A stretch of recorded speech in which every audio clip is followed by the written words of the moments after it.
दोस्तों, मैं आप लोग के लिए लेके आई हूँ कुमार गौरव सर के जीके जीएस ब्रह्मास्त्र बैच भौतिकी की रिवीजन क्लास। आज के इस वीडियो में हम भौतिक विज्ञान यानी फिजिक्स का रिवीजन करेंगे।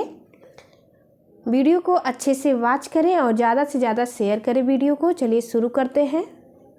भौतिकी विज्ञान में हम कुछ फैक्ट, कॉन्सेप्ट और एप्लीकेशन को पढ़ेंगे। सबसे पहले देखते हैं फिजिक्स की बेसिक वोकैब, जिसमें कि हम इकाई एंड मापन यानी कि unit and measurement most important topic है।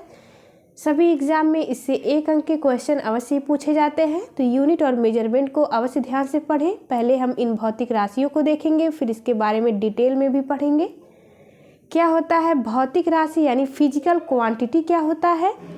तो वे राशियाँ जिन्हें माप सके वे भौतिक राशियाँ कहलाती हैं। फॉर एग्जाम्पल है समय, दूरी और भार, ये सभी भौतिक राशियाँ हैं। भौतिक राशियाँ कितने प्रकार की होती हैं? तो भौतिक राशियाँ 2 प्रकार की होती है, अदिश राशि और सदिश राशि यानी कि स्केलर एंड वेक्टर। आइए देखते हैं क्या होता है अदिश राशि। अदिश राशियाँ यानी कि दिशा विहीन राशियों को अदिश राशि कहा जाता है, जिसमें दिशा अनुपस्थित होता है। और सदिश राशियाँ यानी कि दिशा युक्त राशियों को सदिश राशि कहा जाता है। सदिश राशि के कुछ एग्जाम्पल ही एग्जाम में पूछे जाते हैं। तो बल, विस्थापन, वेग और त्वरण ये सदिश राशियां हैं, यानी कि इसमें दिशा पाया जाता है।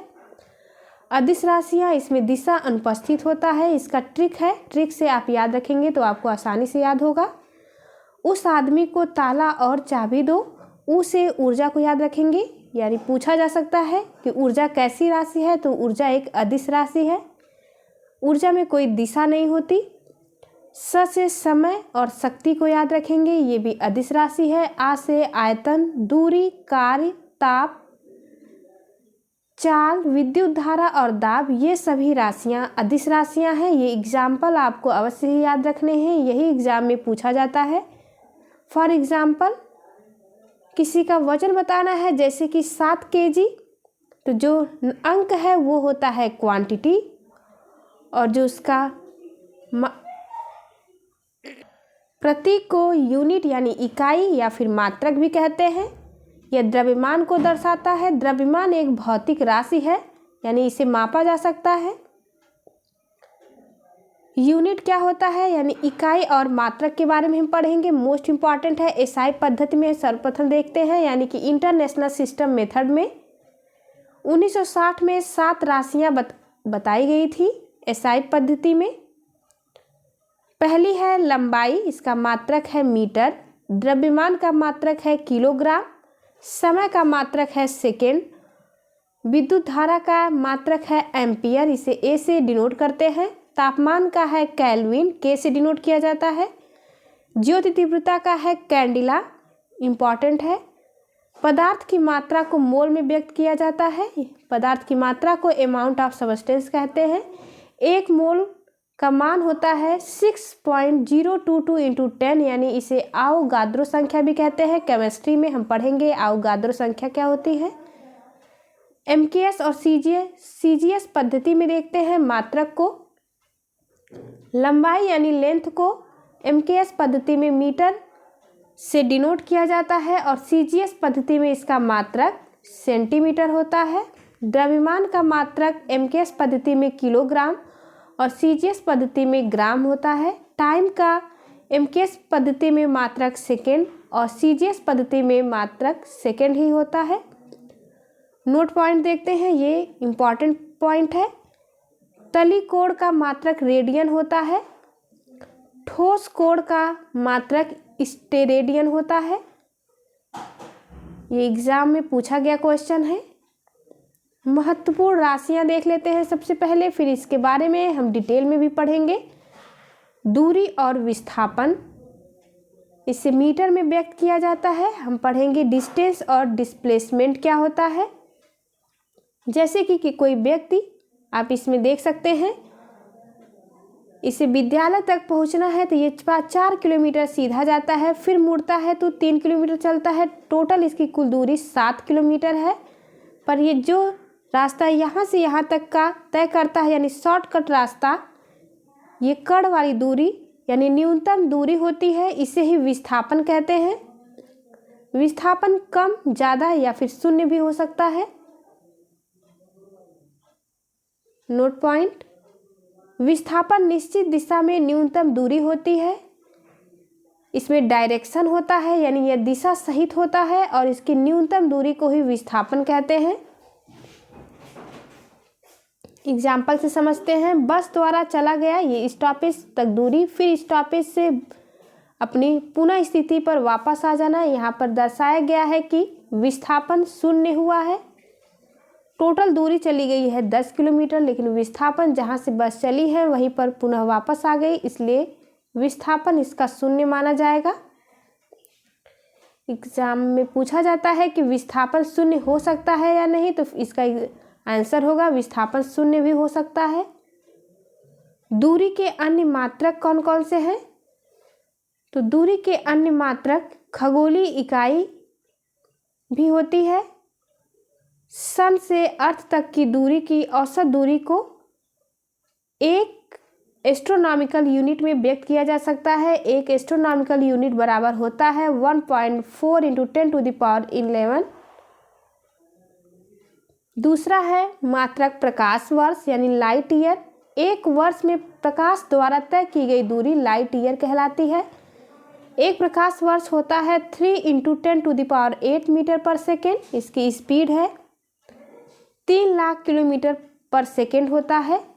1 लाइट ईयर इसे व्यक्त किया जा सकता है 9.46 × 10⁻15 मीटर में। आप मल्टीप्लाई करके भी इसे देख सकते हैं।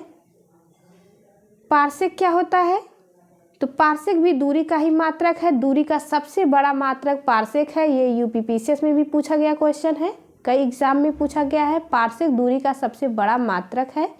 एक पार्सेक बराबर 3.26 लाइट ईयर प्रकाश वर्ष होता है। मील क्या होता है? तो ये भी दूरी का मात्रक है। एक मील बराबर 1.6 किलोमीटर होता है। मील बड़ा होता है किलोमीटर से। एक नॉटिकल मील, ये समुद्र में माप इसका प्रयोग किया जाता है। एक नॉटिकल मील बराबर 1.85 किलोमीटर होता है। अगला है 10⁻⁻3, ये मिली में व्यक्त करते हैं। 10⁻⁻6 माइक्रो में। 10⁻⁻9 नैनो होता है। 10⁻⁻15 फेप्टो होता है। ये यूज किया जाता है न्यूक्लियस रेडियस यानी नाभिकीय त्रिज्या को दर्शाने हेतु यूज किया जाता है। ये पॉजिटिव में भी देख लेते हैं। 10⁻3 ये किलो को व्यक्त किया जाता है। 10⁻6 मेगा को व्यक्त करता है। 10�9 गीगा को और 10⁻15 पेटा को व्यक्त किया जाता है।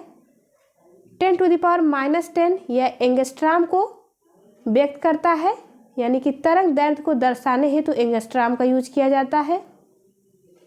टाइम 1 घंटे में 60 मिनट, 1 मिनट में 60 सेकेंड, जैसा कि हम सभी को पता है। सोलर डे क्या होता है, यानी सौर दिवस क्या होता है? तो पृथ्वी पर अपने अक्ष पर घूर्णन, इसमें लगभग 24 घंटे लगते हैं। इसको कहते हैं सौर दिवस यानी सोलर डे। सोलर ईयर क्या होता है, इसे भी समझते हैं। सूर्य के चारों ओर एक चक्कर लगाने में 365 सही 1/4 दिन लगते हैं, यानी 1 वर्ष का समय लगता है। इसी को कहते हैं सोलर ईयर। 4 वर्ष बाद लीप वर्ष पड़ता है, तब उसमें कुल 366 दिन बनते हैं। लूनर मंथ क्या होता है? तो चंद्रमा के द्वारा पृथ्वी का एक चक्कर लगाने के समय को लूनर मंथ कहा जाता है। ये समय होता है 27 × 3 डेज का।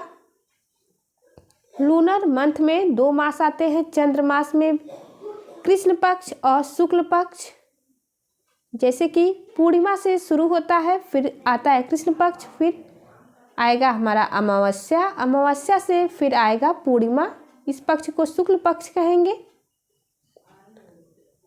अगला देखते हैं दाब यानी प्रेशर। बल बटे क्षेत्रफल को प्रेशर कहा जाता है। इसका मापन बैरोमीटर द्वारा किया जाता है, यानी प्रेशर का मापन बैरोमीटर से करते हैं। इकाई क्षेत्रफल पर लगने वाला बल दाब कहलाता है। इसकी इकाई है पास्कल, पास्कल ये इम्पॉर्टेंट है।